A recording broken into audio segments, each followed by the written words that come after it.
Hello guys, നമ്മുടെ പുതിയ വീഡിയോയിലേക്ക് എല്ലാവർക്കും സ്വാഗതം. അപ്പോൾ എന്തൊക്കെയാണ് വിശേഷങ്ങൾ? എല്ലാവർക്കും സുഖമൊക്കെ അല്ലേ? നമുക്കിപ്പോൾ കുഴപ്പങ്ങളൊന്നും ഇല്ലാണ്ട് പോകണം. ഞാൻ മഴയില്ല എന്ന് പറഞ്ഞതേ ഉള്ളൂ, പിന്നെ അങ്ങോട്ട് മഴ തുടങ്ങായിട്ടാ. ഇപ്പൊ 2-3 ദിവസമായിട്ട് നല്ല തകൃതിയായിട്ടുള്ള മഴ നമ്മുടെ ഇവിടെ നടക്കുന്നുണ്ട്. നിങ്ങളുടെ അവിടെയൊക്കെ എങ്ങനെയാ? മഴ പെയ്യുന്നുണ്ടാ?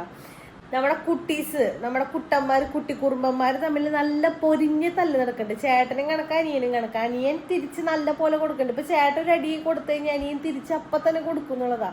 ഇന്നലെ ഒരു മാന്തി ഇങ്ങനെ തല്ലി പിടിച്ചിട്ട് ഇവന് ദേഷ്യം വന്നു. അബ്രുവിന് ദേഷ്യം വന്നിട്ട് ഒറ്റൊരു മാന്തി കൊച്ചിന്റെ ഇവിടെ പൊട്ടിയ ആദത്തിന്റെ. എന്നിട്ട് ആദ പറഞ്ഞു അമ്മയ്ക്ക്, അമ്മ അബ്രുവിന് അടി കൊക്ക് എന്നൊക്കെ പറഞ്ഞു കേട്ടോ. അപ്പൊ ഞാൻ ചെറിയൊരു അടി കൊടുത്തു. കാരണം അല്ലെങ്കിൽ അവന്റെ മനസ്സിലൊരു ഇത് വരില്ലേ, അവന് മാത്രം അടി കൊടുക്കണു, മറ്റവന് അടി കൊടുക്കണില്ല, അവൻ എന്തും ചെയ്യാനുള്ള ലൈസൻസ് നമ്മൾ കൊടുക്കാൻ പാടില്ലല്ലോ. അപ്പൊ ചെറിയ അടി കൊടുത്തു. എന്നിട്ട് ഇവിടെ അങ്ങനെ പൊട്ടിയേക്കാണ്. ഞാൻ നഖം വെട്ടാൻ നോക്കിക്കഴിഞ്ഞാൽ സമ്മതിക്കില്ല, നല്ല നഖമുണ്ട്. അപ്പൊ അതുകൊണ്ട് തന്നെ ഇങ്ങനെ മാന്തുമ്പോ എല്ലാവർക്കും മാന്ത് കിട്ടുന്നുണ്ട്. അപ്പാപ്പന് കിട്ടുന്നുണ്ട്, അമ്മാമ്മയ്ക്ക് കിട്ടുന്നുണ്ട്, എല്ലാവർക്കും കിട്ടുന്നുണ്ട്. അപ്പൊ ആദംകുട്ടനാണത് നല്ല പോലെ ബാധിച്ച് ഏറ്റേക്കണം. അപ്പൊ ഞാൻ വേഗം നഖം വെട്ടിക്ക് എടുത്തിട്ട് പിടിച്ചിരുത്തി ഞാൻ അപ്പൊ തന്നെ വെട്ടിച്ചു അബ്രുവിന്റെ നഖം. ആദംകുട്ടനെ ഉറക്കത്തിന് എന്റെ പാടെ തന്നെ അന്വേഷിക്കേണ്ട അപ്പാപ്പനെ ഉണ്ടാ. അതായത് അപ്പാപ്പ രാവിലെ വണ്ടി കഴുകുണ്ടാവുന്നാണ് അവൻ എനിക്കുമ്പോ അവന്റെ വിചാരം. എനിക്ക് ഓടിപ്പോയി അവൻ പുറത്ത് പോയി നോക്കാം അപ്പാപ്പ വണ്ടി കഴുകണ്ടെന്ന്. അപ്പൊ ഇന്ന് നോക്കിയപ്പോ അപ്പാപ്പനെയും കാണാനില്ല, വണ്ടിയും കാണാനില്ല, ആരും കാണാനില്ല. അല്ലാതാ തൊടിക്ക് പോയവര് ചക്ക വാങ്ങിക്കാൻ പോയാ? ഒരു ചക്ക ഇടാൻ പോയിരുന്നു. ദൈവമേ, അപ്പാപ്പനെ കാണാനില്ലെന്ന്. മോ എങ്ങടെ പോയിക്കണേ ചേട്ടൻ? അപ്പാപ്പന അമ്മാമ്മയ്ക്കേ ഇന്ന് മറ്റേ വല്യമ്മ മരിച്ചതിന്റെ 7 അപ്പൊ രാവിലത്തെ കുർബാന കഴിഞ്ഞിട്ടാണ് പരിപാടി. ആദ്യത്തിനെ കൊണ്ടുപോകണമെന്നൊക്കെ വിചാരിച്ചു. പക്ഷെ 7 മണിക്ക് ആദ്യത്തിനെ ഏൽപ്പിച്ച് കൊണ്ടുപോയി കഴിഞ്ഞാൽ ഫുള്ള് അത് അലമ്പാക്കും. പിന്നെ കരച്ചില് ബഹളാവും, ആകപ്പാട ഇതാവും. അതുകൊണ്ട് തന്നെ അവര് കൊണ്ടുപോയില്ല. അപ്പൊ അവരങ്ങോട്ട് പോയേക്കാണ്. പക്ഷെ അവന് മനസ്സിലായിട്ടില്ല സംഭവം. കാണിച്ചെന്നാ ഇന്നലെ ഒരുത്തം ചെയ്തേക്കുന്നത് നോക്കിയാ. ആദ്യത്തിന്റെ മോക്കൊന്ന് നോക്കിയിടോ. ഇതാരെ പൊട്ടിച്ചതാ?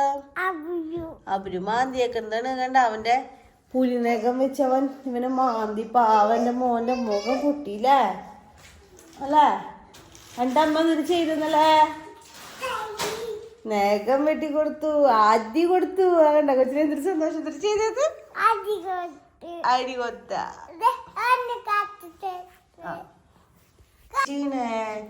കബോർഡ് തുറന്നത് പേപ്പർ സാധനങ്ങളൊക്കെ താഴ്ത്തിട്ടിട്ട് ഇന്നാണ്. ആർക്ക് ഈ പിറ്റുകളുടെ കാര്യമുണ്ടല്ലോ. നേരം വെളുത്താ തുടങ്ങി വരെ പണികള്. ഇവർക്ക് ഇനി ഇരിക്കാൻ നേരമില്ല. ഡാരോട് ചോദിച്ചിട്ടാണ് എടുത്തോണ്ടോണേ.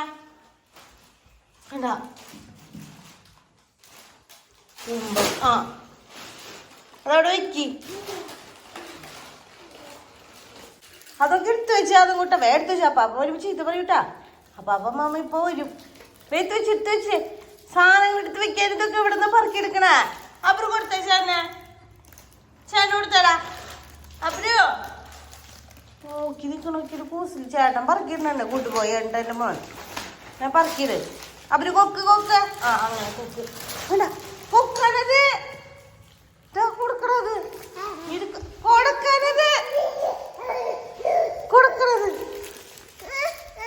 ഇത് കരച്ചിലേക്ക് അത് പാടില്ല കൊടുക്കണ നല്ല കരച്ചില്. ഒരു നേരം എന്നിട്ട് പറയാ ഒതുങ്ങിയിരിക്കില്ല. പിരുപിരുന്ന് നിക്കുള്ളൂ. രണ്ടുപേരും അതെ.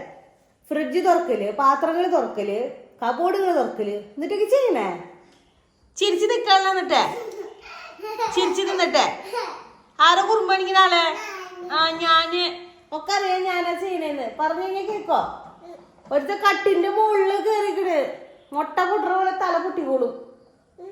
മുട്ട പൊട്ടുന്ന പോലെ പൊട്ടും എന്ന് പറഞ്ഞു. ഈ സ്ലാബില്, കിച്ചന്റെ സ്ലാബില് അതുമ്മ കയറി നിന്നിട്ട് ഇവിടേക്ക് എത്തിക്കണ കൈ. ഇത് ഈ സാധനത്തിലേക്ക് ഇവിടേക്ക് കൈ എത്തിച്ചിരിക്കണ ഒരുത്തൻ. ഈ ചേട്ടൻ, കുറുമ്പൻ ചേട്ടൻ എന്താ ചെയ്യുന്ന എനിക്ക്? അവിടെ മിഠായിരിക്കണ്ടേ. അപ്പാപ്പൻ ജംസ് മിഠായി കൊണ്ടു കഴിയുമ്പോ അവിടെ കൊണ്ടുവയ്ക്കും. ഇവൻ കണ്ടണ്ടേ അതെടുക്കാൻ ആരുമില്ലാത്ത സമയം നോക്കി അതിന്റെ മോളിക്ക് കയറി അതെടുത്ത് ഒരു മിഠായി കിട്ടിയിട്ട് കൊണ്ടുവന്ന് അമ്മ കിട്ടി. അപ്പോഴാണ് ഞങ്ങള് കാണണത് ഇത് അവിടെ നിന്ന് എടുത്തോണ്ട് നിൽക്കണേ. പേര് വെക്കാന്ന് വിചാരിച്ചിട്ടേ ഇവന്മാര് താഴ്ത്തിറങ്ങണ്ടേ. കടല അമ്മച്ച് വെള്ളത്തിലിട്ടിട്ടുണ്ടല്ലോ. അപ്പൊ അത് വെക്കാന്ന് വെച്ചിട്ട് ചേട്ടന്മാര് താഴ്ത്തിറങ്ങണ്ട. ഒരു വിധത്തില് കടലേനെ കഴുകിതേ ഉപ്പൊക്കെ ഇട്ടിട്ട് ഞാൻ ഇങ്ങനെ വെച്ചു. ഈ ലേശം വെളുത്തുള്ളിയും കൂടി ഇടാം. കാരണം കടല വേവിക്കുമ്പോ വെളുത്തുള്ളി ഇടാറുണ്ട് ഗ്യാസ് കയറാണ്ടിരിക്കാൻ വേണ്ടിയിട്ടേ. നന്നാക്കാന് അങ്ങനെ ഇട്ടു. ഇത് വേവിച്ച് വെച്ച് കഴിഞ്ഞാൽ പിള്ളേർക്കാണെങ്കിലും പിള്ളേർ തിന്നോളും. ഇതടെ പൊന്നത് പച്ചക്കടലയാ.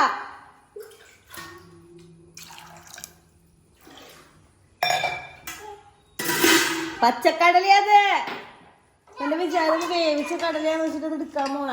കടല വേവിക്കാൻ വേണ്ടിട്ട് ഞാൻ ദേ അടപ്പത്താക്കി വെച്ചിട്ടുണ്ടെങ്കിൽ നമുക്ക് പുറത്ത് പോയി കളിക്കാതാ. Okay, ready, go go, out out out. അപ്പുറവായോ? ചേട്ടൻ ഫ്രിഡ്ജ് തുറക്കണം കണ്ടു. അനിയൻ അതുമ്പോ പിടിച്ചുട്ടാ, തലമുട്ടിയില്ലേ? നടന്നോ, മതി മതി. അപ്പുറം വന്നേ. കടല കാച്ചിന പരിപാടിയൊക്കെ അമ്മിച്ച് വന്നിട്ട് ഇനി ചെയ്യാം. അതുപോലെ തന്നെ ഡ്രസ്സ് കഴുകാൻ അങ്ങനത്തെ പരിപാടികളൊക്കെ ഉണ്ട്. അമ്മിച്ച് വരട്ടെ, വന്നിട്ടില്ല. ഞാൻ ഇപ്പോഴേക്ക് എത്തുമെന്ന് വിചാരിച്ചു. അപ്പച്ചന് പിന്നെ നല്ല വല്ല ഒരു വർത്താനത്തിന് കിട്ടിയ അപ്പച്ച ഇങ്ങനെ വർത്താനം പറഞ്ഞ് കുറേ നേരം നിന്നോളൂ. വർത്താനം പറഞ്ഞ് നിൽക്കണ്ടാവും. ചേട്ടൻ അനിയനും കൂടി പുറത്ത് കളിക്കാൻ ഇപ്പം ഇറങ്ങിയിട്ടുണ്ട് കേട്ടാ. കളി നടക്കുന്നുണ്ട്, കളി.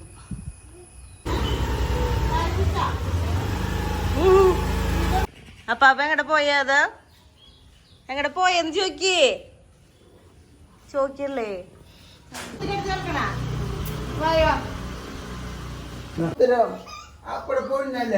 അയ്യോ, എങ്ങടെ പോണത്? തന്നോടി. എങ്ങടെ പോണേ? ചെരുപ്പിട്. എങ്ങടെ പോണേ?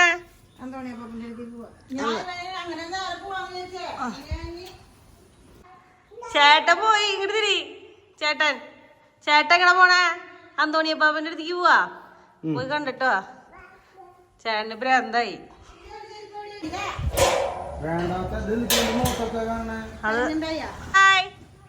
Bye bye. ഒന്ന് നോക്കല്ലോ ഇങ്ങോട്ട് തിരിച്ച്.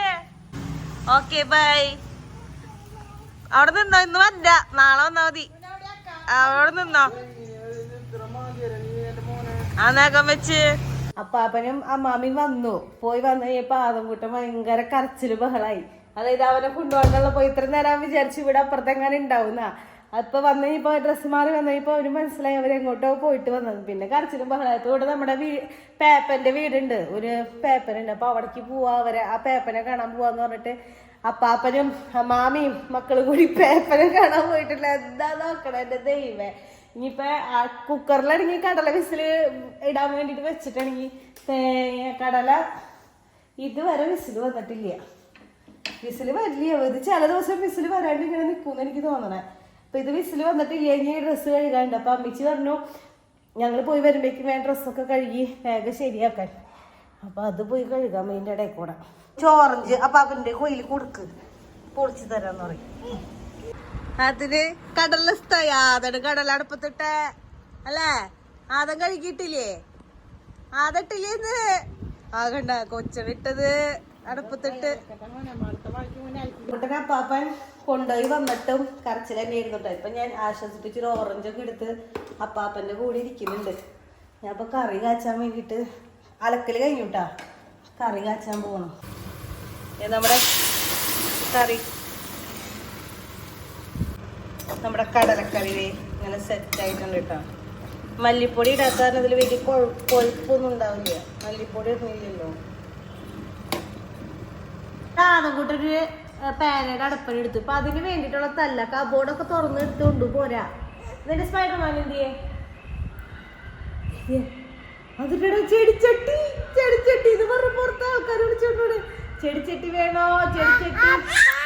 നമുക്കൊരു രീതിയിൽ മെരിക്ക് കൊണ്ടുപോകാൻ പറ്റുള്ളൂ. നമ്മൾ അവനോട് ഒരുപാട് ദേഷ്യപ്പെട്ട് ഒരുപാട് നമ്മൾ വലിയ രാജാവാന്ന് പറഞ്ഞു കഴിഞ്ഞാൽ അവൻ കേൾക്കില്ല എന്ന് പറഞ്ഞു കഴിഞ്ഞാൽ അവനത് അത് ചെയ്യാനുള്ള ടെൻഡൻസി കൂടാണ്. അതെനിക്ക് അവൻ്റെ ഒരു ക്യാരക്ടർ അങ്ങനെയാന്ന് എനിക്ക് തോന്നണം. പിന്നെ അത് നമ്മൾ പറഞ്ഞ് മനസ്സിലാക്കി കൊടുത്താൽ ചില കാര്യങ്ങളൊക്കെ മനസ്സിലാക്കും. പിള്ളേരുടെ നമ്മൾ ഭയങ്കരമായിട്ട് ദേഷ്യപ്പെട്ട അവർക്ക് നമ്മളോട് ദേഷ്യം അത് ചെയ്യാനുള്ള ടെൻഡൻസി കൂടുതൽ കാണിക്കാണ്. കണ്ടാ എന്താ ചെയ്ത് ഇതൊരു പരിപാടി കണ്ടാ പോയാ. ഇനിയിപ്പൊ ഞാൻ അടുത്ത് തന്നെ ഇരിക്കും. പോയാ എവിടേക്ക്? ആരട്ടെ താഴത്ത്? അബ്രുവാണോ താഴത്തെടുത്ത? തലമുട്ടിയാ? ഓയ്ക്ക് തലമുട്ടിയ ആരുടെ അബ്രുണ്ട് തന്നെ? കിട്ടി എന്ന് പറഞ്ഞേ. കിട്ടി കണ്ടാ അങ്ങോട്ട് തന്നെ ഇരുന്നു. ഇവനാണ് ഇപ്പൊ വലിയ കുറുമ്പനായിക്കണേ. ഞാൻ അടുത്തല്ല നീ എടുക്കടാ കുറുമ്പച്ചക്ക. ഞാൻ ആലോചിക്കായിരുന്നു വർഷങ്ങളൊക്കെ എന്ത് പെട്ടെന്നാലും ഓടിപ്പോണേ. പെട്ടെന്ന് ദിവസങ്ങളും മാസങ്ങളും വർഷങ്ങളും കാര്യങ്ങളൊക്കെ കഴിഞ്ഞു പോവാ. ജനിച്ചതേ ഓർമ്മയുള്ളൂ. ഇപ്പൊ വലുതായി ഇത്രയായി, കല്യാണം കഴിഞ്ഞു, കുട്ടികളായി. എന്താല്ലേ ഇപ്പൊ ഞങ്ങളുടെ കല്യാണം വരെ കഴിഞ്ഞിട്ട് 4 വർഷമായി എന്നുള്ളതാ. വിശ്വസിക്കാൻ പറ്റില്ല. ചില സമയത്ത് ഞാൻ ആലോചിക്കൂട്ടാ 4 വർഷമായി. കാരണം ഇന്നാള് ദിവസം കഴിഞ്ഞ പോലെ തോന്നുള്ളൂ. അതുപോലെ ആദംകുട്ടൻ 4 ദിവസം ജനിച്ച് വീണ പോലെ എനിക്ക് തോന്നുള്ളൂ. ഇപ്പൊ 3 വയസ്സാവാനെ പോണേ. എന്തൊരു പെട്ടെന്ന് ദിവസങ്ങളൊക്കെ കഴിയണേ അല്ലേ. ശരിക്കും പറഞ്ഞാൽ ഞങ്ങളുടെ കല്യാണം ഉണ്ടല്ലോ, ഞങ്ങളുടെ കല്യാണത്തിന്റെ കാര്യം എനിക്ക് ആലോചിക്കുമ്പോ മനസ്സിൽ വന്നത് ഒരു രഹസ്യ കല്യാണമായിരുന്നു. ഞങ്ങളുടെ രഹസ്യ കല്യാണം ആരും അറിഞ്ഞില്ല, ആരും അറിയാണ്ട് ഉള്ള ഒരു കല്യാണമായിരുന്നു. അതിന് വേറൊരു കാരണം കൂടി ഉണ്ട്. ഞങ്ങളുടെ കല്യാണം നടന്നത് കൊറോണ സമയത്തായിരുന്നു. കൊറോണ സമയത്തെ കല്യാണങ്ങൾ എല്ലാവർക്കും അറിയാലോ. ആരും വിളിക്കാനും പറ്റില്ല, ഒരു വലിയ പരിപാടികളും ഇല്ല, ഒന്നുമില്ല. ആഡംബരങ്ങളോ ആർഭാടങ്ങളോ ഒന്നുമില്ല. ഇപ്പൊ എത്ര വലിയ പൈസക്കാരനാണെങ്കിലും 10 പേരെ 15 പേരെയല്ലേ കല്യാണത്തിന് വിളിക്കാൻ പറ്റുള്ളൂ. അതിനുള്ള ഇതുകളെ നമുക്ക് നടത്താനും പറ്റുള്ളൂ. അങ്ങനെയായിരുന്നു കേട്ടോ ആ സമയത്ത്, കൊറോണ സമയത്ത്. ഇപ്പൊ ചേട്ടന്റെ കല്യാണവും നടന്നത് കൊറോണ സമയത്ത് തന്നെയായിരുന്നു. ചേട്ടന്റെ കല്യാണത്തിന് ഒരു 15-20 പേരൊക്കെ ആയിരുന്നു. എന്റെ കല്യാണം ഇപ്പൊ കുറച്ചുകൂടി കൂട്ടിയിട്ടുണ്ടായിരുന്നു. 10-200 അങ്ങനെ 50 പേരെ കണ്ടാക്കിയിട്ടുണ്ടായിരുന്നു കേട്ടോ എന്റെ കല്യാണത്തിന്റെ സമയത്ത്. അങ്ങനെ 50 ഒരു സൈഡിൽ നിന്ന് 50 ഒരു സൈഡിൽ നിന്ന് അങ്ങനെയായിരുന്നു കേട്ടോ കൊറോണ സമയത്ത്. ഓരോ ആൾക്കാർ ഓരോ സമയത്ത് നമുക്കറിയാം കല്യാണ പരിപാടികൾക്ക് അല്ലെങ്കിൽ ആൾക്കൂട്ടങ്ങൾ കൂടുന്നിടത്തേക്കൊക്കെ ഇത്ര ആൾക്കാരെ പാടുള്ളൂ, ഇത്ര ആൾക്കാരിൽ കൂടാൻ പാടില്ല. നമ്മളിപ്പോൾ കുറെ ആൾക്കാരെ കല്യാണം വിളിച്ച് നമ്മൾ പോലീസ് സ്റ്റേഷനിൽ പോയി കിടന്നിട്ട് കാര്യമില്ലല്ലോ. കൊറോണ വ്യാപന സമയമായിരുന്നു, തീവ്രതയിൽ നിൽക്കുന്ന സമയത്തായിരുന്നു ഞങ്ങളുടെ കല്യാണം. ശരിക്കും പറഞ്ഞു കഴിഞ്ഞാൽ എനിക്കും ഈ കല്യാണങ്ങൾ ഒരുപാട് ആർഭാടാക്കണമെന്നൊന്നും എൻ്റെ മനസ്സിലില്ല കേട്ടാ. എനിക്കും ചെറിയ രീതിയിൽ തന്നെയാ കല്യാണം നടത്തണമെന്ന് ആഗ്രഹം ഉണ്ടായുള്ളൂ. കല്യാണം കഴിഞ്ഞ് ഒരുപാട് ആൾക്കാർക്ക് കുറെ പരാതികൾ ഉണ്ടായിരുന്നു കേട്ടോ. കല്യാണം വിളിച്ചില്ല, അറിയിച്ചില്ല. നമുക്കിപ്പോ വിളിച്ചിട്ട് ഇങ്ങനെ പറയാൻ പറ്റുള്ളൂ, കല്യാണമാണ്, നിങ്ങൾ പ്രാർത്ഥിക്കുക, അങ്ങനെയല്ല നമുക്ക് പറയാൻ പറ്റുള്ളൂ. അല്ലാണ്ടൊന്നും പറയാൻ പറ്റില്ല. വിളിച്ചിട്ട് വരാൻ പറയാനും പറ്റില്ലായിരുന്നു. അപ്പൊ കല്യാണം കഴിഞ്ഞ് കുറച്ച് ആൾക്കാരൊക്കെ അറിഞ്ഞിട്ടുണ്ടായുള്ളൂ കല്യാണം കഴിഞ്ഞതും. അത് കഴിഞ്ഞിട്ടാണ് പിന്നെ വേറെ ചെക്കൻ്റെ കൂടെ എടുക്കുമ്പോഴായിരിക്കും ആൾക്കാർ നോക്കണേ ഇവളിത് ഏത് ചെക്കൻ്റെ കൂടെ, അല്ലെങ്കിൽ ഇവനിത് ഏത് പെണ്ണിനെ കൊണ്ടുവന്നേക്കണേ. അപ്പോഴാണ് അറിയണ കല്യാണം കഴിഞ്ഞു എന്നുള്ളത്. അങ്ങനെ അറിഞ്ഞിട്ടാ ഞങ്ങളുടെ കല്യാണം കഴിഞ്ഞു എന്നുള്ളത് നാട്ടുകാർ വരെ അറിഞ്ഞത്. എൻ്റെ അപ്പനും അമ്മയ്ക്ക് സത്യത്തില് ഞാൻ 2 മക്കളുടെ കല്യാണവും അത്ര ആർഭാടായിട്ട് നടത്താനൊന്നും പറ്റിയിട്ടില്ല കേട്ടാ. ഒരുപാട് ആൾക്കാരെയൊന്നും നമ്മൾ വിളിച്ചിട്ടില്ല. അതിൽ എൻ്റെ അപ്പനും അമ്മയ്ക്കും വലിയ സങ്കടമില്ല.